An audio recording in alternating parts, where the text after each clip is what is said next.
एक गांव था, नाम था ढोलकपुर। बड़ा ही शांत और छोटा सा गांव था। वहां के लोग सीधे सादे और मेहनती थे। लेकिन गांव के एक कोने में एक पुराना घर था, जिसके बारे में लोग कहते थे कि वह अभिशप्त है। बुजुर्गों की माने तो उस घर में कोई आत्मा रहती है। कहते हैं कई साल पहले एक औरत, जिसका नाम चंपा था, इस घर में उसकी मौत हो गई। कुछ लोग कहते हैं कि उसने फांसी लगाकर मर गई, क्योंकि उसकी शादी जबरन नाम के एक बूढ़े आदमी से कर दी गई थी। तभी से गांव वालों ने उस घर को बंद कर दिया।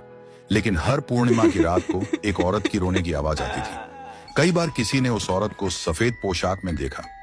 एक दिन गांव का एक नया लड़का अर्जुन, जो इन बातों को अंधविश्वास मानता था, उसने ठान लिया कि वह उस घर के पास रात बिताएगा। उस रात पूर्णिमा थी। अर्जुन ने टॉर्च ली और घर के पास जाकर बैठ गया। शुरू में सब ठीक था, लेकिन आधी रात होते ही अचानक ठंडी हवा चलने लगी। उसके टॉर्च अपने आप बंद हो गई। तभी उसे किसी के कदमों की आहट सुनाई दी।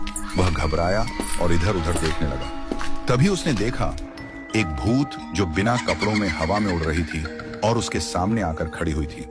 उसके बाल खुले थे और चेहरा साफ नहीं दिख रहा था। अर्जुन ने कांपते हुए पूछा, कौन हो तुम? औरत ने धीरे धीरे सिर उठाया और उसने बोला, मैं चंपा हूँ, मुझे मार दिया गया है। मुझे एक बुढ़े के साथ जोर जबरदस्ती करके शादी कर दिया गया था और उसे बुढ़े ने मुझे मार दिया। और अंत में कहा, मुझे न्याय चाहिए। और उसके बाद चंपा वहां से चल पड़ी।